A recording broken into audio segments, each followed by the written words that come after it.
നമസ്കാരം. സെറ്റ് എന്ന ചാപ്റ്ററിൽ രണ്ടാമത്തെ ക്ലാസ്സിലേക്ക് എല്ലാവർക്കും സ്വാഗതം. നമ്മൾ ആദ്യ ക്ലാസ്സിൽ സെറ്റിൻ്റെ ഡെഫിനിഷനും സെറ്റിനെ റെപ്രസെൻറ്റ് ചെയ്യാനുള്ള രണ്ട് മെത്തേഡുകൾ, roster method, set builder form, ഇങ്ങനെ രണ്ട് ഫോമുകളുമാണ് നമ്മൾ ആദ്യ ക്ലാസ്സിൽ പരിചയപ്പെട്ടത്. ഈ ക്ലാസ്സിൽ നമ്മൾ ആദ്യം ഒരു പുതിയ കൺസെപ്റ്റ് ഇൻട്രൊഡ്യൂസ് ചെയ്യാൻ പോവുകയാണ്. സബ്സെറ്റ്സ് ഓഫ് എ സെറ്റ് എന്നുള്ളത് കൺസെപ്റ്റാണ് നമ്മൾ ഈ ക്ലാസ്സിൽ ഇൻട്രൊഡ്യൂസ് ചെയ്യാൻ പോകുന്നത്. ശ്രദ്ധിക്കുക, ഇവിടെ നമ്മൾ രണ്ട് സെറ്റുകൾ എഴുതിയിട്ടുണ്ട്. ഒന്ന് A equal to set 3, 5, 8, B equal to set 1, 2, 3, 5, 7, 8, 9, 10. ഈ രണ്ട് സെറ്റുകളൊന്ന് പരിശോധിക്കുക. എന്തെങ്കിലും ഒരു ബന്ധം ഈ രണ്ട് സെറ്റുകൾ തമ്മിലുണ്ടോ? നമ്മൾ നോക്കുക, എയിൽ എലമെൻറ്റുകളാണ് 3ഉം 5ഉം 8ഉം. ആ എലമെൻറ്റുകളെല്ലാം ബിയിലും ഉണ്ട്. അപ്പോൾ എ എന്ന സെറ്റിലെ എല്ലാ എലമെൻറ്റും ബിയിലുണ്ട്. തിരിച്ച് ബിയിൽ എല്ലാ എലമെൻറ്റും എയിലുണ്ടോ? ഇല്ല. അപ്പോൾ every element of the set A is in B. Every element of the set A is in B. എയിലുള്ള എല്ലാ എലമെൻറ്റുകളും ബിയിലുണ്ട്. അങ്ങനെയുള്ള രണ്ട് സെറ്റുകളാണ് എയും ബിയും എങ്കിൽ then A is called a subset of B.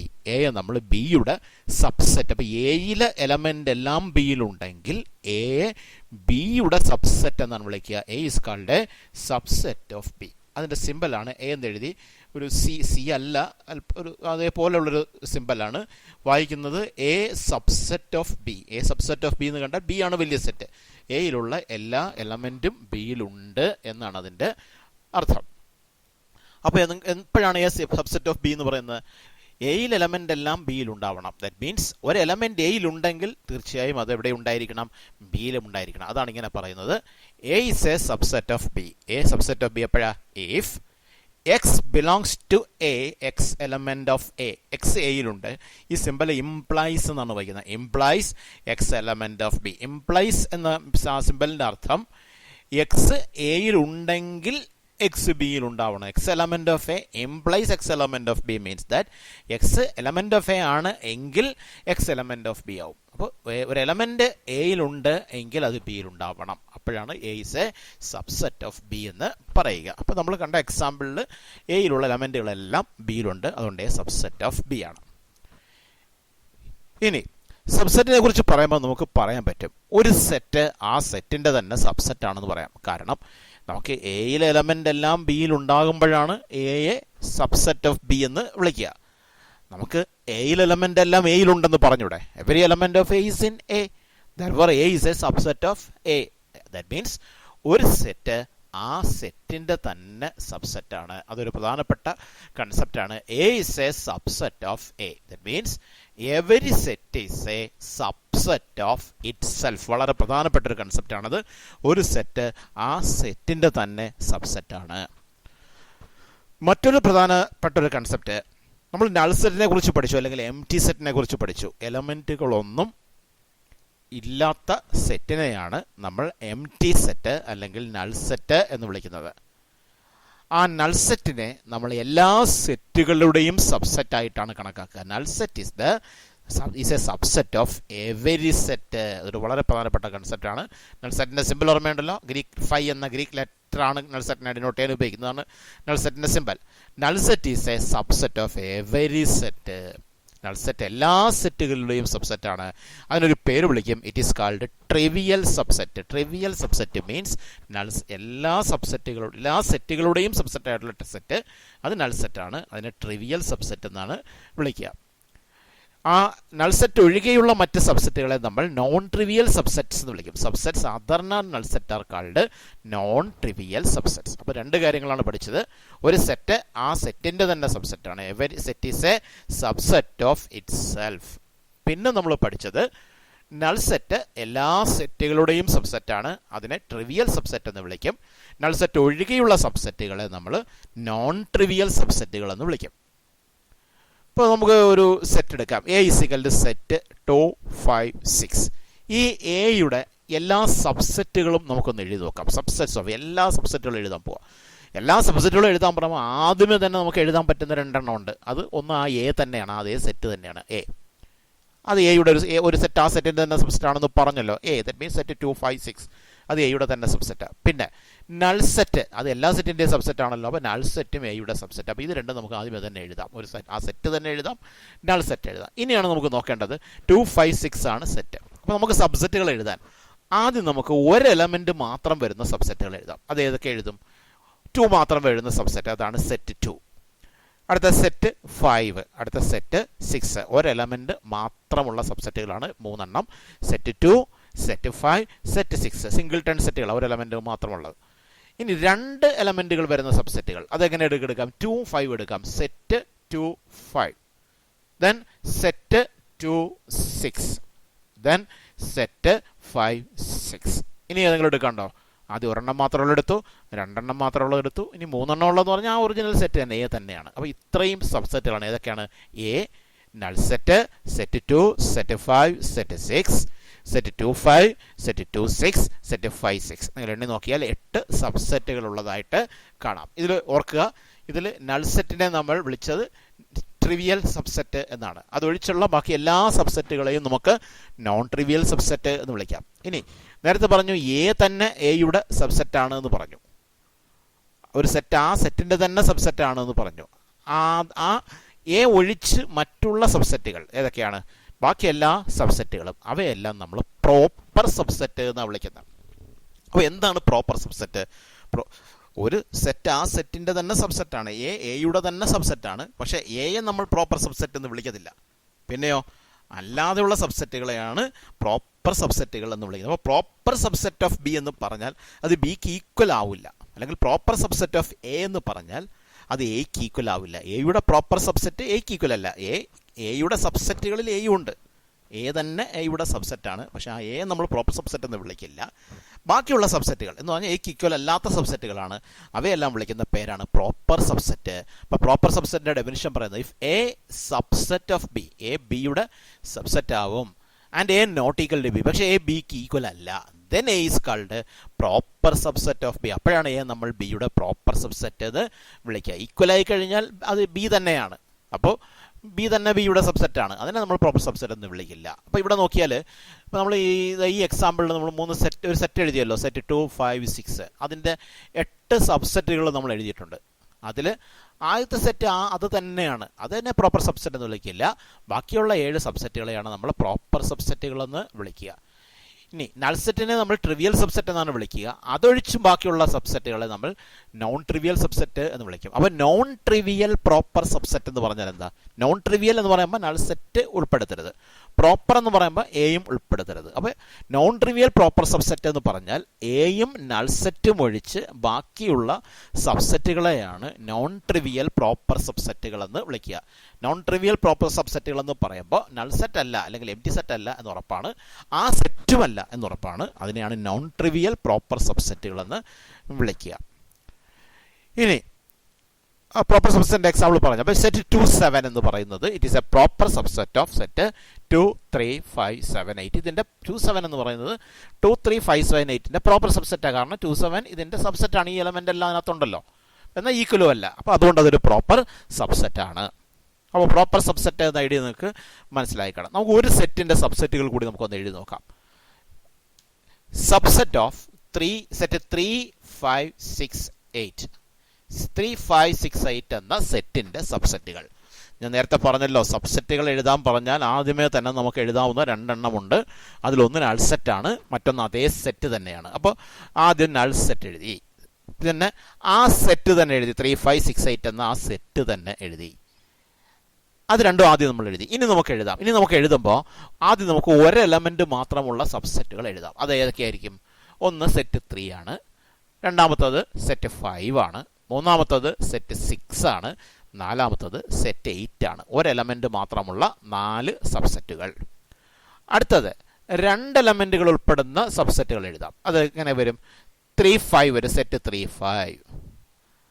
അടുത്ത സെറ്റ് 3 6 വരും അല്ലേ? 3 വെച്ച് എഴുതാൻ പറ്റുന്ന എല്ലാം എഴുതാം. ആദ്യം 3 5, then 3 6, then 3 8. Set 3 5, set 3 6, set 3 8. പിന്നെ ഏതാണ്? സെറ്റ് 5 6. അടുത്ത സെറ്റ് 5 8, ദെൻ സെറ്റ് 6 8. 6 2 എലമെൻറ്റ് മാത്രം വരുന്ന 6 സബ്സെറ്റുകൾ. Set 3 5, set 3 6, set 3 8, set 5 6, set 5 8, then set 6 8. അപ്പോൾ 2 എലമെൻറ്റുകൾ വീതമുള്ള 6 സബ്സെറ്റ് എഴുതി. ഇനി 3 എലമെൻറ്റുകൾ ഉൾപ്പെടുന്ന സബ്സെറ്റ്. 3 എലമെൻറ്റ് ഉൾപ്പെടുന്ന സബ്സെറ്റ് എഴുതാൻ നമുക്കൊരു കാര്യം ചെയ്യാം. ആദ്യം നമുക്ക് 8നെ ഒഴിവാക്കിയിട്ട് ബാക്കി 3 എലമെൻറ്റുകൾ. അപ്പോൾ ഏതാണ്? സെറ്റ് 3 5 6 അത് ആദ്യം എഴുതി. ദെൻ നമ്മളിപ്പോൾ ആദ്യം 8നെയാണ് ഒഴിവാക്കിയത്. ഇനി 6നെ ഒഴിവാക്കി ബാക്കി 3 എഴുതാം. അപ്പോൾ സെറ്റ് 3 5 8 കണ്ടോ. അടുത്ത 5നെ ഒഴിവാക്കി ബാക്കി 3 എഴുതാം. അപ്പോൾ സെറ്റ് 3 6 8. ലാസ്റ്റ് 3 ഒഴിവാക്കി ബാക്കി 3 എഴുതാം. സെറ്റ് 5 6 8. അപ്പോൾ എന്തൊക്കെ ചെയ്തു? ആദ്യം നൾ സെറ്റ് എഴുതി, ദെൻ ആ സെറ്റ് എഴുതി, ദെൻ ഒരു എലമെൻറ്റ് മാത്രം ഉൾപ്പെടുന്ന 4 സബ്സെറ്റുകൾ എഴുതി. അടുത്ത 2 എലമെൻറ്റുകൾ ഉൾപ്പെടുന്ന സബ്സെറ്റുകൾ, അത് 6 ഉണ്ടായിരുന്നു, അത് 6 എഴുതി. അടുത്ത 3 എലമെൻറ്റുകൾ ഉൾപ്പെടുന്ന സബ്സെറ്റുകൾ എഴുതി. ഇനി എഴുതാനില്ല, കാരണം ഇനി എഴുതേണ്ടത് 4 എലമെൻറ്റ് ഉൾപ്പെടുന്നത്. 4 എലമെൻറ്റ് ഉൾപ്പെടുന്നു എന്ന് പറയുമ്പോൾ ആ തന്നിരിക്കുന്ന സെറ്റ് തന്നെയാണ്. അത് നമ്മൾ നേരത്തെ എഴുതി കഴിഞ്ഞു. ഇതൊന്ന് എണ്ണി നോക്കിയാൽ നമുക്ക് കാണാം 16 സബ്സെറ്റുകൾ ഉള്ളതായി കാണാം. അപ്പോൾ എങ്ങനെയാണ് ഒരു സെറ്റിൻ്റെ എല്ലാ സബ്സെറ്റുകളും എഴുതുന്നത് എന്ന കാര്യം നിങ്ങൾക്ക് മനസ്സിലായി കാണാം. ഇനി ഇപ്പോൾ നമ്മൾ 3 എലമെൻ്റുള്ള സെറ്റിൻ്റെ സബ്സെറ്റുകൾ എഴുതി, 4 എലമെൻ്റുള്ള സെറ്റിൻ്റെ സബ്സെറ്റുകൾ എഴുതി. 3 എലമെൻ്റുള്ള സെറ്റിൻ്റെ സബ്സെറ്റ് എഴുതിയപ്പോൾ നമുക്ക് 8 സബ്സെറ്റുകളാണ് കിട്ടിയ. 4 എലമെൻ്റുള്ള സെറ്റിൻ്റെ സബ്സെറ്റ് എഴുതിയപ്പോൾ നമുക്ക് 16 കിട്ടിയ. ഇതിനൊരു ജനറൽ ഫോമുലയുണ്ട്. ആ ഫോമുല അറിഞ്ഞിരിക്കണം. എങ്ങനെ കിട്ടിയെന്നൊന്ന് ഡെറിവേഷനൊന്നും ഇപ്പോൾ നമുക്ക് പഠിക്കേണ്ടതില്ല. ആ ഫോമുല ഇതാണ്: if a set capital A എന്നുണ്ട്, if a set capital A has n elements, then number of subsets of A is equal to 2 raised to n. ഒരു സെറ്റിലെ എലമെൻറ്റുകളുടെ എണ്ണം n ആണെങ്കിൽ അതിൻ്റെ സബ്സെറ്റുകളുടെ എണ്ണം 2 raised to n ആയിരിക്കും. അപ്പോൾ അങ്ങനെയാണെങ്കിൽ ഒരു സെറ്റിൽ 2 എലമെൻ്റ് ഉണ്ടെങ്കിൽ അതിൽ എത്ര സബ്സെറ്റ് ഉണ്ടാവും? 2 raised to 2. അവിടെ എഴുതിയിട്ടുണ്ട്, ഒരു ടേബിൾ ഫോമിൽ എഴുതിയിട്ടുണ്ട് മനസ്സിലാക്കാൻ വേണ്ടി. Number of elements in the സെറ്റും നമ്പർ ഓഫ് സബ്സെറ്റ്സും. 2 എലമെൻ്റ് ആണ് സെറ്റിലുള്ളതെങ്കിൽ സബ്സെറ്റുകളുടെ എണ്ണം 2 raised to n എന്നാണ്. ദാറ്റ് ഈസ് 2 raised to 2 ആണ്, അത് 4. സെറ്റിൽ 3 എലമെൻ്റ് ഉണ്ടെങ്കിൽ സബ്സെറ്റുകളുടെ എണ്ണം 2 raised to n, that means 2 raised to 3. 2 raised to 3, 2 into 2 into 2, it is 8. സെറ്റിൽ 4 എലമെൻറ്റുകളാണ് ഉള്ളത് എങ്കിൽ സബ്സെറ്റുകളുടെ എണ്ണം 2 raised to 4 ആണ്, ദാറ്റ് മീൻസ് 16 ആണ്. ഇതുപോലെ നമുക്ക് ഇപ്പോൾ 8 എലമെൻ്റ് ഉണ്ടെങ്കിൽ 2 raised to 8 സബ്സെറ്റുകൾ ഉണ്ടാവും. ഈ രീതിയിൽ നമുക്ക് എത്ര എലമെൻ്റ് ഉണ്ടെങ്കിലും അതിൻ്റെ സബ്സെറ്റുകളുടെ എണ്ണം കണ്ടുപിടിക്കാം. നമുക്കൊരു 2 എലമെൻറ്റോ 3 എലമെൻറ്റോ ഒക്കെ ഉള്ള സെറ്റാണെങ്കിൽ നമുക്ക്, അല്ല 4 എലമെൻറ്റ് വരെയുള്ള സെറ്റാണെങ്കിൽ നമുക്ക് എഴുതി നോക്കി സബ്സെറ്റുകൾ നമ്മൾ നേരത്തെ എഴുതി നോക്കിയല്ലോ. എഴുതി നോക്കിയപ്പോൾ നമ്മൾ കണ്ടു 2 എലമെൻറ്റ് 3 എലമെൻറ്റ് വന്നപ്പോൾ 8 സബ്സെറ്റ് ഉണ്ടെന്നും 4 എലമെൻറ്റ് വന്നപ്പോൾ 16 സബ്സെറ്റ് ഉണ്ടെന്നും സബ്സെറ്റുകൾ എഴുതി നോക്കി കണ്ടുപിടിച്ചു. പക്ഷേ എലമെൻറ്റുകളുടെ എണ്ണം കൂടും തോറും അത് ബുദ്ധിമുട്ടാണ്. ഒരു 8 എലമെൻ്റുള്ള സെറ്റിന് എത്ര സബ്സെറ്റ് ഉണ്ട് എന്ന് എഴുതി നോക്കി കണ്ടുപിടിക്കുക എളുപ്പമുള്ള കാര്യമല്ല. അപ്പോൾ അവിടെ നമുക്ക് പ്രയോജനപ്പെടുന്നത് ഈ ഫോമുലയാണ്. 2 raised to n ആണ് സബ്സെറ്റുകളുടെ എണ്ണം. അപ്പോൾ അവിടെ നിന്ന് ഒരു കാര്യം എപ്പോഴും ഓർത്ത് വയ്ക്കുക, സബ്സെറ്റുകളുടെ എണ്ണം എപ്പോഴും 2ൻ്റെ പവർ ആയിരിക്കും. കാരണം 2 raised to n എന്ന ഫോമിൽ വരാൻ പാടുള്ളൂ. 2ൻ്റെ പവർ ആയിരിക്കും സബ്സെറ്റുകളുടെ എണ്ണം എന്ന കാര്യം ഓർക്കുക. അങ്ങനെയാണ് നമുക്കൊരു പ്രോബ്ലം ഡിസ്കസ് ചെയ്യാം. A set has 30 non trivial proper subsets. Find the number of elements in the set. ഞാൻ നേരത്തെ പറഞ്ഞല്ലോ, നോൺ ട്രിവിയൽ സബ്സെറ്റ് എന്ന് പറഞ്ഞാൽ നൾ സെറ്റ് ഒഴിച്ചുള്ള സബ്സെറ്റുകളെയാണ് നോൺ ട്രിവിയൽ സബ്സെറ്റ് എന്ന് വിളിക്കുക. ആ സെറ്റ് ഒരു സെറ്റ് ആ സെറ്റിൻ്റെ തന്നെ സബ്സെറ്റാണ്, എയുടെ തന്നെ സബ്സെറ്റാണ്. ആ എ ഒഴികെയുള്ള മറ്റ് സബ്സെറ്റുകളെയാണ് പ്രോപ്പർ സബ്സെറ്റുകൾ എന്ന് വിളിക്കുക. നോൺ ട്രിവിയൽ പ്രോപ്പർ എന്ന് പറയുമ്പോഴത്തേക്ക് നൾ സെറ്റിനെ ഒഴിവാക്കണം, ആ സെറ്റിനെയും ഒഴിവാക്കണം. ഇതൊഴിച്ച് ബാക്കിയുള്ള സബ്സെറ്റുകളാണ് നോൺ ട്രിവിയൽ പ്രോപ്പർ സബ്സെറ്റ്. ഇപ്പം നോൺ ട്രിവിയൽ പ്രോപ്പർ സബ്സെറ്റുകൾ 30 ഉണ്ടെന്നാണ് പറഞ്ഞത്. 30 a set has 30 non trivial proper subsets. 30 non trivial proper സബ്സെറ്റുകൾ ഉണ്ടെന്നാണ് പറഞ്ഞിരിക്കുന്നത്. അങ്ങനെയാണെങ്കിൽ അതിൻ്റെ സബ്സെറ്റുകളുടെ എണ്ണം എത്രയായിരിക്കും? ആ 2 കൂടെ ചേർത്താൽ ഏതൊക്കെയാണ്? ട്രിവിയൽ സബ്സെറ്റായ നൾ സെറ്റും ആ ഗിവൺ സെറ്റും കൂടെ ചേർക്കുമ്പോൾ ഈ 30യുടെ കൂടെ അത് 2 കൂടെ ചേർത്താൽ 30 + 2, ദാറ്റ് മീൻസ് 32 സബ്സെറ്റുകൾ ഉണ്ടായിരിക്കും. അപ്പോൾ നോൺ ട്രിവിയൽ പ്രോപ്പർ സബ്സെറ്റുകളുടെ എണ്ണം തന്നാൽ അതിൻ്റെ കൂടെ 2 കൂടെ കൂട്ടുന്നതായിരിക്കും സബ്സെറ്റുകളുടെ എണ്ണം. അപ്പോൾ number of non trivial proper subsets is equal to 30. Therefore, number of subsets എത്രയാവും? 32 ആവും. 32നെ നമുക്ക് 2ൻ്റെ പവർ ആയിട്ട് എഴുതാൻ 2 raised to 5 എന്ന് എഴുതാം. അപ്പോൾ 2 raised to n എന്ന ഫോമായി. നമ്മുടെ നേരത്തെ ഫോമിൽ ആലോചിച്ച് നോക്കുക. ഒരു സെറ്റിൽ n എലമെൻ്റ് ഉണ്ടെങ്കിൽ സബ്സെറ്റുകളുടെ എണ്ണം 2 raised to n. അപ്പോൾ 2n 2^5 എന്ന് പറഞ്ഞ ഫോമായി. അപ്പോൾ എന്നിൻ്റെ വാല്യൂ 5 ആണ്. അപ്പോൾ നമുക്ക് പറയാൻ കഴിയും number of elements in the set is equal to 5. ഞാൻ നേരത്തെ പറഞ്ഞല്ലോ ഒരു സെറ്റിലെ സബ്സെറ്റുകളുടെ എണ്ണം എപ്പോഴും 2ന്റെ പവർ ആയിരിക്കണം. അത് വെച്ച് വേണമെങ്കിൽ 1 മാർക്കിൻ്റെ ഒരു ക്വസ്റ്റ്യൻ ചോദിക്കാം. ഈ ക്വസ്റ്റ്യൻ നോക്കിയേ, which of the following cannot be the number of subsets of a given set A. ഒരു ഗിവൺ സെറ്റ് എയുടെ സബ്സെറ്റുകളുടെ എണ്ണമാകാൻ കഴിയാത്ത നമ്പറാണ്. Cannot be the number of subsets എന്ന 4 നമ്പേഴ്സ് തന്നിട്ടുണ്ട്. ഇതിൽ ഒരു തന്നിരിക്കുന്ന ഒരു സെറ്റിൻ്റെ സബ്സെറ്റുകളുടെ എണ്ണമാകാൻ കഴിയാത്ത നമ്പർ ഏത്? അപ്പോൾ എന്ത് ചെയ്യണം? സബ്സെറ്റുകളുടെ എണ്ണം എപ്പോഴും 2ന്റെ പവർ ആയിരിക്കും. അപ്പോൾ 2ന്റെ പവർ ആകുന്ന നമ്പറുകളെല്ലാം സബ്സെറ്റുകളുടെ എണ്ണമാകാൻ പറ്റും. 2ന്റെ പവർ അല്ലാത്ത ഒരു നമ്പർ ഉണ്ടെങ്കിൽ അത് സബ്സെറ്റിൻ്റെ എണ്ണമാകാൻ കഴിയില്ല. നിങ്ങൾ നോക്കിയാൽ കാണാം 16 2^4 ആണ്. 64ഉം 2ന്റെ പവറാണ്, 2^6 ആണെന്ന് കാണാം. 32ഉം 2ന്റെ പവറാണ്, 2^5 ആണ്. പക്ഷേ 26നെ നമുക്ക് 2ന്റെ പവറായിട്ട് എഴുതാൻ പറ്റില്ല. കാരണം 26 2 × 13 എന്നേ വരത്തുള്ളൂ, 2ന്റെ പവറായി വരില്ല. അപ്പോൾ 26 ഒരിക്കലും ഒരു സെറ്റിൻ്റെ സബ്സെറ്റുകളുടെ എണ്ണമാകാൻ കഴിയില്ല. ഇത്രയും മാത്രം ഓർത്താൽ മതി. 2ന്റെ പവറായിട്ട് വരുന്ന നമ്പർ മാത്രമേ എപ്പോഴും സബ്സെറ്റുകളുടെ എണ്ണമായി വരുള്ളൂ എന്ന കാര്യം ഓർത്താൽ മതി. ഓക്കെ, അപ്പോൾ ആൻസർ ഈസ് 26. കാരണം number of subset should be of the form 2^n. അതാണ് എൻ്റെ റീസൺ. ഇനി ഒരു പുതിയ ഡെഫിനിഷൻ പരിചയപ്പെടുകയാണ്, പവർ സെറ്റ്. നമ്മൾ നേരത്തെ ഒരു സെറ്റിൻ്റെ എല്ലാ സബ്സെറ്റുകളും എഴുതാൻ നമ്മൾ പഠിച്ചു.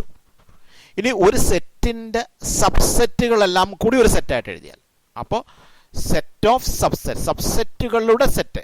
അപ്പോൾ ഞാൻ നേരത്തെ പറഞ്ഞല്ലോ, സെറ്റ് എന്ന് പറയുന്നത് എന്താ? കളക്ഷൻ ഓഫ് ഓബ്ജക്ട്സാണ്. Well defined collection of objects. Well defined collection of objects എന്ന് പറയുമ്പോൾ അത് ഓബ്ജക്ട്സിൻ്റെ കളക്ഷൻ ആവാം, നമ്പേഴ്സിൻ്റെ കളക്ഷൻ ആവാം, ലെറ്റേഴ്സിൻ്റെ കളക്ഷൻ ആവാം, കളക്ഷൻ ഓഫ് പേഴ്സൺസ് ആവാം, എന്തിൻ്റെയും കളക്ഷൻ ആവാം. അപ്പോൾ തീർച്ചയായിട്ടും സെറ്റുകളുടെ കളക്ഷനും ആകാം. സെറ്റുകളുടെ സെറ്റ്, ദാറ്റ് മീൻസ് ആ സെറ്റിലെ എലമെൻറ്റുകളെല്ലാം എന്തായിരിക്കും? സെറ്റായിരിക്കും. അപ്പോൾ നമുക്ക് പറയാം സെറ്റ് ഓഫ് സെറ്റ്സ് എന്ന് പറയാം, സെറ്റുകളുടെ സെറ്റ് എന്ന് പറയാം. അപ്പോൾ അത്തരത്തിലൊരു സെറ്റാണ് പറയുന്നത് set of all the subsets of a given set capital A. Capital A എന്നൊരു സെറ്റ് തന്നിരിക്കുന്നു. ആ ക്യാപിറ്റൽ എയുടെ എല്ലാ സബ്സെറ്റുകളുടെയും സെറ്റാണ്. എയുടെ സബ്സെറ്റുകളെല്ലാം എഴുതുക, ആ സബ്സെറ്റുകളെല്ലാം കൂടെ ചേർത്ത ഒരു സെറ്റ്. അതാണ് set of all the subsets, എല്ലാ സബ്സെറ്റുകളുടെയും set of a given set capital A. Capital A എന്ന ഒരു ഗിവൺ സെറ്റിൻ്റെ എല്ലാ സബ്സെറ്റുകളുടെയും സെറ്റ്, അതിനെ വിളിക്കുന്ന പേരാണ് is called power set of capital A, denoted by P of A. അപ്പോൾ പി ഓഫ് എ എന്ന് പറയുമ്പോൾ അത് എഴുതാൻ എളുപ്പമാണ്. എല്ലാ സബ്സെറ്റുകളും എഴുതുക, എന്നിട്ട് അതിൻ്റെ ഒരു സെറ്റായിട്ടൊക്കെ എഴുതിയാൽ മതി. ഇപ്പോൾ ഒരു എക്സാമ്പിൾ പറയാം. A is equal to set 2 5 6. നമുക്ക് നേരത്തെ സബ്സെറ്റുകൾ എഴുതാൻ നമ്മൾ പഠിച്ചല്ലോ. സബ്സെറ്റുകൾ എഴുതാൻ പറഞ്ഞാൽ ആദ്യം ആ സെറ്റ് തന്നെ എഴുതാം. എ എഴുതാം, നൾ സെറ്റ് എഴുതാം, ദെൻ ഒരു എലമെൻറ്റ് മാത്രമുള്ള സെറ്റുകൾ എഴുതാം. Set 2, set 5, set 6. ദെൻ 2 എലമെൻറ്റുകളുള്ള സെറ്റ് നേരത്തെ നമ്മൾ പറഞ്ഞതാ, സെറ്റ് 2 5, സെറ്റ് 2 6, സെറ്റ് 5 6. ഇത്രയും സബ്സെറ്റുകൾ, ഇതെല്ലാം സബ്സെറ്റുകളാണ്. ആ സബ്സെറ്റുകളെല്ലാം കൂടെ ഒരു സെറ്റ് ഉണ്ട്. ആദ്യം ഒരു സെറ്റ് സിമ്പിൾ കൊടുത്തിട്ട് ആ സെറ്റ് സിമ്പിളിനകത്ത് എഴുതിയിരിക്കുന്നതെല്ലാം സബ്സെറ്റുകളാണ്. A null set 2. ഇപ്പോൾ ഇങ്ങനെ പറയാം, set A null set, set 2, set 5, set 6, set 2 5, set 2 6, set 5 6. സബ്സെറ്റുകളെ ഒരു സെറ്റായി എഴുതിയിരിക്കുന്നു. അതിനെയാണ് പവർ സെറ്റ് ഓഫ് എ എന്ന് വിളിക്കുക. നമ്മൾ നേരത്തെ പറഞ്ഞല്ലോ, ഒരു സെറ്റിൽ n സബ്സെറ്റ് എലമെൻറ്റുകൾ ഉണ്ടെങ്കിൽ സബ്സെറ്റുകളുടെ എണ്ണം 2^n ആയിരിക്കുമെന്ന്. അപ്പോൾ പവർ സെറ്റിൽ എത്ര എലമെൻ്റ് ഉണ്ടെന്ന് ചോദിച്ചാൽ 2^n എലമെൻറ്റുകൾ ഉണ്ടാവും. ഒരു പവർ സെറ്റ് കൂടി നമുക്കൊന്ന് എഴുതി നോക്കാം. A is equal to set 3 5 6 8. അതിൻ്റെ പവർ സെറ്റ് എഴുതാൻ പറഞ്ഞാൽ നമുക്ക് ആദ്യം നൾ സെറ്റ് എഴുതി, ദെൻ ആ തന്നിരിക്കുന്ന സെറ്റ് തന്നെ എഴുതി 3 5 6 8. നമ്മൾ നേരത്തെ കണ്ടതാണ്, അതനുസരിച്ച് എഴുതുകയാണ്. സെറ്റ് ഒരു എലമെൻറ്റ് മാത്രമുള്ള സബ്സെറ്റുകൾ set 3, set 5, set 6, set 8. Then 2 element ഉള്ള സബ്സെറ്റുകളാണ് അത് set 3 5, set 3 6, set 3 8. Then set 5 6, then set 5 8, then set 6 3 5 3 6 3 8, then 5 6 5 8, then 6 8. അങ്ങനെ 2 എലമെൻറ്റ് മാത്രം. ഇനി 3 എലമെൻ്റ് ഉള്ളത് അതെങ്ങനെയാണ്? 8 ഒഴിച്ച് ബാക്കി 3 ആദ്യം എഴുതുന്നു, സെറ്റ് 3 5 6. ദെൻ 6 ഒഴിച്ച് ബാക്കി 3 എഴുതുന്നു, സെറ്റ് 3 5 8. ദെൻ 5 ഒഴിച്ച് ബാക്കി 3 എഴുതുന്നു, സെറ്റ് 3 6 8. ലാസ്റ്റ് 3 ഒഴിച്ച് ബാക്കി 3 എഴുതുന്നു, സെറ്റ് 5 6 8. ഇത്രയും സബ്സെറ്റുകളുണ്ട്. ഈ സബ്സെറ്റുകളെല്ലാം കൂടെ സെറ്റ്. അപ്പോൾ നിങ്ങൾ നോട്ട് എഴുതുമ്പോൾ ഈ സിമ്പിൾ എഴുതുമ്പോൾ എങ്ങനെയാണെന്ന് വെച്ചാൽ ഒരു വലിയ ബ്രാക്കറ്റ് ഡബിൾ ബ്രാക്കറ്റ് ഇടണം. ഇപ്പോൾ കമ്പ്യൂട്ടറിൽ ചെയ്യുമ്പോൾ ഇങ്ങനെ നമുക്ക് കാണിക്കാൻ പറ്റുള്ളൂ, ഇങ്ങനെ സിമ്പിൾ എഴുതാൻ പറ്റുന്നുള്ളൂ. നിങ്ങൾ അതിന് പകരം ഈ സബ്സെറ്റുകളെല്ലാം നിരത്തി അങ്ങോട്ട് എഴുതിയിട്ട് ഇങ്ങനെ ഒരു വലിയ ഇത് കംപ്ലീറ്റ് എൻക്ലോസ് ചെയ്യുന്ന ഒരു വലിയ ബ്രാക്കറ്റ് അവിടെ കൊടുത്തുകൊള്ളണം. അങ്ങനെ വേണം ഇത് എഴുതേണ്ടത്. അങ്ങനെയാണ് അതിൻ്റെ സിമ്പിൾ ഉപയോഗിക്കുന്നത്. അപ്പോൾ ഇതാണ് പവർ സെറ്റ്. അപ്പോൾ പവർ സെറ്റ് മനസ്സിലായി കാണും. ഒരു സെറ്റിൻ്റെ എല്ലാ സബ്സെറ്റുകളുടെയും സെറ്റ്. ഇപ്പോൾ സെറ്റിൻ്റെ എണ്ണം കൂടുന്തോറും സബ്സെറ്റുകളുടെ എണ്ണം വളരെ വളരെ പെട്ടെന്ന് കൂടും. 3 എലമെൻറ്റുകളുടെ 8 സബ്സെറ്റേ ഉള്ളൂ. 4 ആയപ്പോൾ 2⁴ 16 സബ്സെറ്റായി. 5 എലമെൻറ്റ് വന്നപ്പോൾ 2⁵ 32 സബ്സെറ്റാവും. 6 എലമെൻ്റ് ഉണ്ടെങ്കിൽ 2�6 64 സബ്സെറ്റ് ആവും. കണ്ടോ, സബ്സെറ്റുകളുടെ എണ്ണം വളരെ വേഗതയിലാണ് കൂടിക്കൊണ്ടിരിക്കുന്നത്. അപ്പോൾ അതനുസരിച്ച് ഇപ്പോൾ പവർ സെറ്റുകളുടെ എലമെൻറ്റുകളുടെ എണ്ണം കൂടുന്നു. ഓക്കെ, അപ്പോൾ എന്താണ് പവർ സെറ്റ് എന്ന് മനസ്സിലായി. അപ്പോൾ ഇതുവരെ നമ്മൾ പഠിച്ച കാര്യങ്ങളൊന്ന് ചുരുക്കി പറയാം. ആദ്യം നമ്മൾ പഠിച്ചത് സബ്സെറ്റാണ്. എ എന്നും ബി എന്നും 2 സെറ്റുകൾ. എയിൽ എലമെൻറ്റുകളെല്ലാം ബിയിലുണ്ടെങ്കിൽ എയെ ബിയുടെ സബ്സെറ്റ് എന്ന് വിളിക്കുന്നു. ഇവിടെ ഒരു കാര്യം പറയാൻ വിട്ടുപോയിരുന്നു. നമ്മൾ നേരത്തെ പ്രോപ്പർ സബ്സെറ്റ് പറഞ്ഞില്ലേ? പ്രോപ്പർ സബ്സെറ്റ് പറഞ്ഞ സ്ഥലത്ത് ഒരു കാര്യം കൂടി പറയേണ്ടതുണ്ട്. പ്രോപ്പർ സബ്സെറ്റ് എന്ന് പറഞ്ഞാൽ എയിലെ പറയാതെ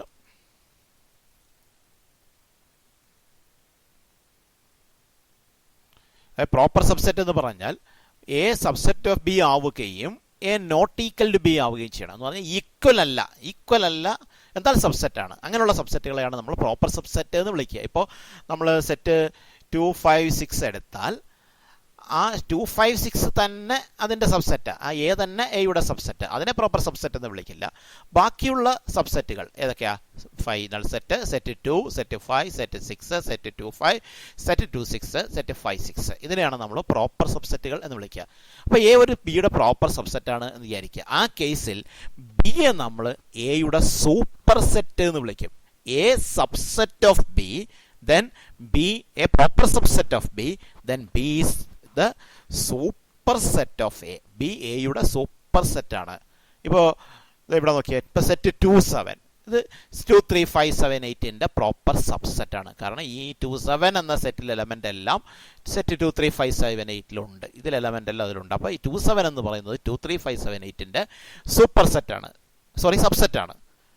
2 7 എന്ന് പറയുന്നത് 2 3 5 7 8ൻ്റെ ഒരു പ്രോപ്പർ സബ്സെറ്റാണ്. 2 7 is a proper subset of set 2 3 5 7 8. തിരിച്ചു പറഞ്ഞാൽ ഈ സെറ്റ് 2 3 5 7 8 സെറ്റ് 2 7ൻ്റെ സൂപ്പർ സെറ്റാണ്, സൂപ്പർ സെറ്റ്. അപ്പോൾ A proper subset of B ആണെങ്കിൽ then B will be the super set of A. അതിനകത്ത് എഴുതിയിട്ടില്ല, പക്ഷെ അതുകൂടി ഒന്ന് ഓർക്കുക. A is a proper subset of B, then B is a super set of A. പിന്നെ നമ്മൾ പഠിച്ച കാര്യം ഒരു സെറ്റ് ആ സെറ്റിൻ്റെ തന്നെ സബ്സെറ്റ് ആണെന്ന് പഠിച്ചു. നൾ സെറ്റ് എല്ലാ സെറ്റിൻ്റെയും സബ്സെറ്റ് ആണെന്ന് പഠിച്ചു. നൾ സെറ്റ് ഒഴികെയുള്ള സബ്സെറ്റുകളെ നോൺ ട്രിവിയൽ സബ്സെറ്റ്, നൾ സെറ്റിനെ ട്രിവിയൽ സബ്സെറ്റ് എന്ന് വിളിക്കും. നൾ സെറ്റ് ഒഴികെയുള്ള സബ്സെറ്റുകളെ നോൺ ട്രിവിയൽ സബ്സെറ്റ് എന്ന് വിളിക്കും. ഒരു സെറ്റ് ആ സെറ്റിൻ്റെ തന്നെ സബ്സെറ്റാണ്. ഇനി അതൊഴിച്ച് ബാക്കിയുള്ള സബ്സെറ്റുകളെ വിളിക്കുന്ന പേരാണ് പ്രോപ്പർ സബ്സെറ്റ് എന്ന്. പിന്നെ പഠിച്ചത് ഒരു സെറ്റിൽ n എലമെൻ്റ് ഉണ്ട് എങ്കിൽ സബ്സെറ്റുകളുടെ എണ്ണം 2n ആയിരിക്കും. അപ്പോൾ സബ്സെറ്റുകളുടെ എണ്ണം എപ്പോഴും 2ൻ്റെ പവർ ആയിരിക്കും എന്ന് പഠിച്ചു. പിന്നെ പഠിച്ചത് ഒരു സെറ്റിൻ്റെ എല്ലാ സബ്സെറ്റുകളുടെയും കൂടെ സെറ്റ്, ഒരു സെറ്റ് എടുത്തിട്ട് ആ സെറ്റിൻ്റെ എല്ലാ സബ്സെറ്റുകളും എഴുതുന്നു. ആ സബ്സെറ്റുകളെല്ലാം കൂടെ ചേർത്തൊരു സെറ്റ് എഴുതിയാൽ ആ സെറ്റിനെയാണ് പവർ സെറ്റ് എന്ന് വിളിക്കുക. ഇത്രയും കാര്യങ്ങളാണ് നമ്മൾ പഠിച്ചത്. ഒരു കാര്യം കൂടി പറഞ്ഞുകൊണ്ട് നിർത്താം. നമ്മളൊരു ഇൻ്റർവെൽസ് എന്നറിയപ്പെടുന്ന ഒരു കാര്യം, ഇൻ്റർവെൽസ് എന്ന് ഉദ്ദേശിക്കുന്നത്, അതിന് മുമ്പ് ഒരു കാര്യം കൂടെ യൂണിവേഴ്സൽ സെറ്റ് കൂടി പറയാനുണ്ട്. യൂണിവേഴ്സൽ സെറ്റ് എന്ന് പറഞ്ഞാൽ ഈ യൂണിവേഴ്സൽ എന്ന വാക്കിൻ്റെ അർത്ഥം, യൂണിവേഴ്സ് എന്ന് പറഞ്ഞാൽ എന്താണ്? നമ്മൾ പ്രപഞ്ചം എന്നൊക്കെ പറയും അല്ലേ? പ്രപഞ്ചം എന്ന് പറയുമ്പോൾ എല്ലാത്തിനെയും ഉൾക്കൊള്ളുന്നത് എന്നാണ്.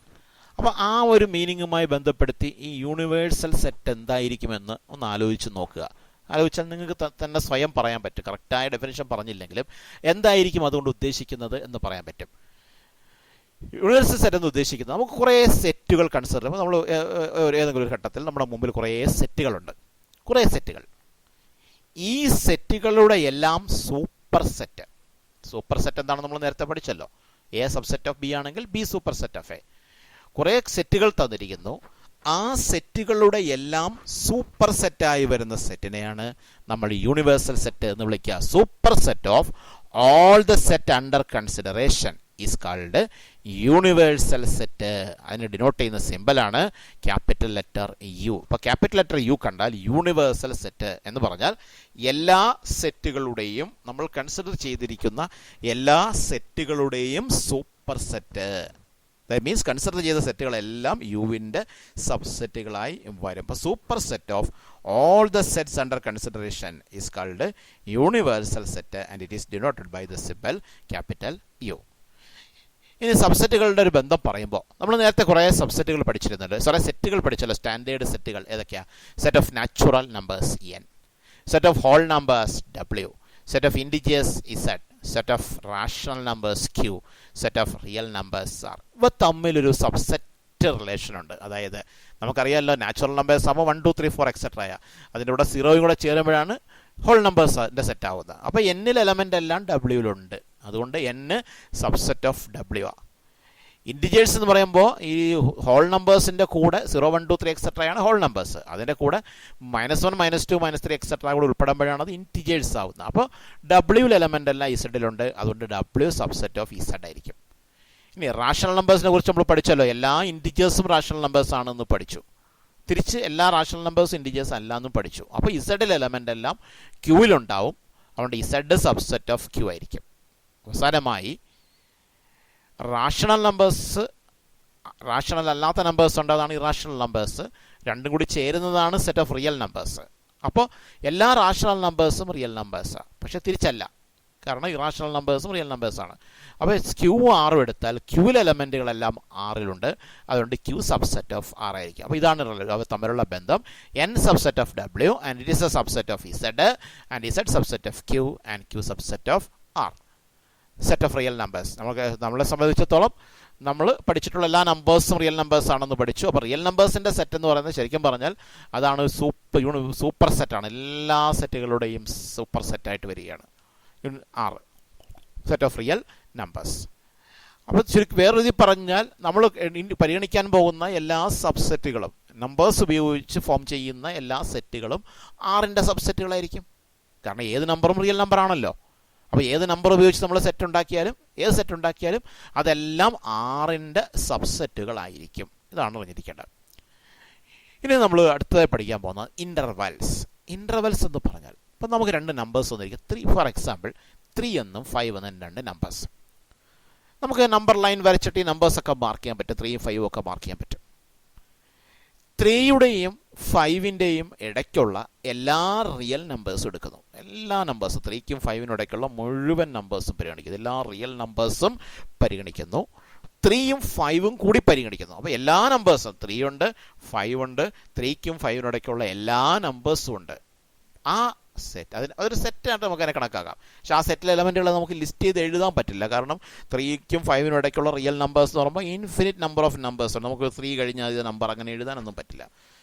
ആ സെറ്റിനെ വിളിക്കുന്ന പേര് ക്ലോസ്ഡ് ഇൻ്റർവെൽ 3 5 എന്നാണ്. അപ്പോൾ എന്താണ് ക്ലോസ്ഡ് ഇൻ്റർവെൽ എന്ന് പറഞ്ഞാൽ, the set x such that x element of r means x is a real number. x ഒരു റിയൽ നമ്പർ ആണ്.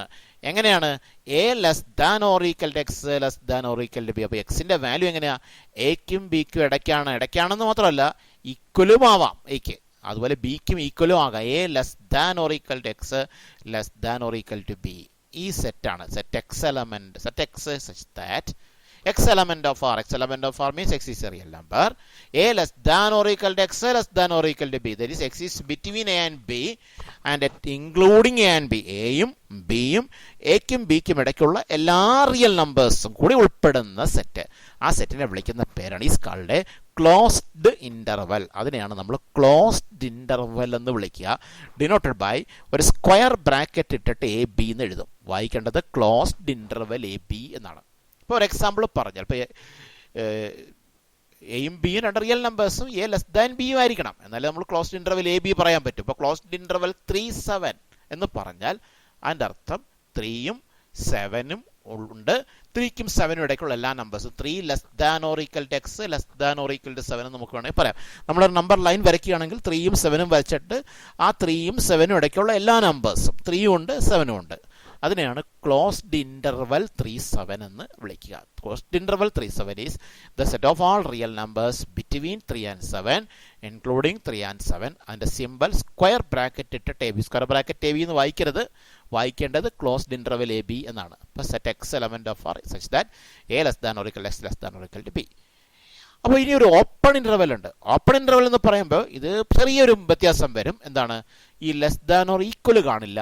A less than x less than b എന്ന് പറഞ്ഞാൽ എക്കും ബിക്കും ഇടയ്ക്കുള്ള നമ്പേഴ്സ് എല്ലാം ഉണ്ട്, പക്ഷേ എയും ഇല്ല ബിയും ഇല്ല. എയും ബിയും ഒഴിവാക്കി ഇടയ്ക്കുള്ള നമ്പേഴ്സ് മാത്രം ഉൾപ്പെടുന്ന സെറ്റ്, അതിനെ നമ്മൾ ഓപ്പൺ ഇന്റർവൽ എന്ന് വിളിക്കും. The set x such that x element of R a less than x, sorry ഇവിടെ വിട്ടുപോയതാണ്, a less than x less than b എന്ന് വായിച്ചോളാം. A less than x less than b is called an open interval. അതിന് open interval എന്ന് വിളിക്കുന്നു. Denoted by simple bracket ഇട്ടിട്ട് A B എന്ന് എഴുതും. വായിക്കേണ്ടത് ഓപ്പൺ ഇന്റർവൽ എ ബി. അപ്പോൾ നമ്മൾ വായിക്കുന്ന ഓപ്പൺ ഇന്റർവൽ 37 എന്ന് പറഞ്ഞാൽ എന്താ?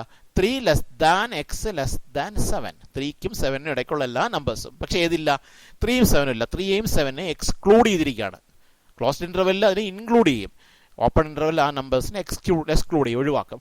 Open interval 37 is the set of all real numbers between 3 and 7 excluding 3 and 7. അപ്പോൾ എന്താണ് ക്ലോസ്ഡ് ഇന്റർവെല്ലും ഓപ്പൺ ഇന്റർവെല്ലുമായിട്ടുള്ള വ്യത്യാസം? രണ്ട് ഇന്റർവെല്ലിലും 3ക്കും 7നും ഇടയ്ക്കുള്ള എല്ലാ റിയൽ നമ്പേഴ്സും ഉൾപ്പെടുന്നുണ്ട്. ക്ലോസ്ഡ് ഇന്റർവെൽ എന്ന് പറയുമ്പോൾ അതിൽ 3യും 7നും കൂടി ഉൾപ്പെടുന്നുണ്ട്. സ്ക്വയർ ബ്രാക്കറ്റ് ഇട്ടിട്ടാണ് അത് എഴുതുക. പക്ഷെ ഓപ്പൺ ഇന്റർവെൽ 37 എന്ന് പറഞ്ഞാൽ ഇടയ്ക്കുള്ള നമ്പേഴ്സ് മാത്രമേ ഉള്ളൂ, 3യും 7നും അവിടെ ഉൾപ്പെട്ടിട്ടില്ല. അപ്പോൾ ആ രണ്ട് എലമെന്റുകളുടെ വ്യത്യാസമേ ഉള്ളൂ, ബാക്കിയെല്ലാം സെയിം ആണ്. 3ക്കും 7നുള്ള എല്ലാ നമ്പേഴ്സും ഇന്റർവെല്ലിൽ ഉൾപ്പെടുന്നുണ്ട്. പക്ഷെ ക്ലോസ്ഡ് ഇന്റർവെൽ എന്ന് പറഞ്ഞാൽ അത് 3യും 7നും കൂടി ഉൾപ്പെടും. 3 less than or equal to X less than or equal to 7 ആണ്. പക്ഷെ ഓപ്പൺ ഇന്റർവെൽ 37 എന്ന് പറഞ്ഞാൽ 3യും 7നും ഉൾപ്പെടത്തില്ല, ഇടയ്ക്കുള്ളത് മാത്രമേ ഉള്ളൂ. 3 less than x less than 7 ആണ്. ഇത് പറയുമ്പോൾ നമുക്ക് ഹാഫ് ഓപ്പൺ അല്ലെങ്കിൽ ഹാഫ് ക്ലോസ്ഡ് ഇന്റർവെൽസ് ഉണ്ട്. ഇവിടെ നോക്കിയാൽ ഇടതുവശത്ത് നമ്മളൊരു സിമ്പിൾ ബ്രാക്കറ്റും വലതുവശത്ത് ഒരു സ്ക്വയർ ബ്രാക്കറ്റും. ഇത് വായിക്കുന്ന left open right closed B എന്നാണ്, ഇന്റർവെൽ ബി എന്നാണ്. എന്ന് പറയുമ്പോൾ എന്താ? എ ഉൾപ്പെടത്തില്ല. എക്കും ബിക്കും ഇടയ്ക്കുള്ള എല്ലാം ഉണ്ട്, എ ഉൾപ്പെടില്ല, പക്ഷെ ബി ഉൾപ്പെടും. ഇത് left closed right open A B ആണ്. അവിടെ എ ഉൾപ്പെടും, ബി ഉൾപ്പെടത്തില്ല, ഇടയ്ക്കുള്ള നമ്പേഴ്സ് ഉൾപ്പെടും. ഹാഫ് ക്ലോസ്ഡ് ഇന്റർവെൽസ് എന്നോ അല്ലെങ്കിൽ ഹാഫ് ഓപ്പൺ ഇന്റർവെൽസ് എന്നോ പറയാം. അപ്പോൾ എന്താണ് സബ്സെറ്റ് എന്നും എന്താണ് പ്രോപ്പർ സബ്സെറ്റ്, അതുപോലെ എങ്ങനെയാണ് സബ്സെറ്റുകളുടെ എണ്ണം കണ്ടുപിടിക്കുന്നത്, ഇത്രയും കാര്യങ്ങളാണ് നമ്മൾ പഠിച്ചത്. അപ്പോൾ ഇനി അടുത്തൊരു ക്ലാസ്സിൽ സെറ്റുമായി ബന്ധപ്പെട്ടുള്ള ചില ഓപ്പറേഷൻസ് ആണ് നമ്മൾ പരിചയപ്പെടുന്നത്. ഈ ക്ലാസ് നമ്മളിവിടെ അവസാനിപ്പിക്കുകയാണ്. Okay, thank you.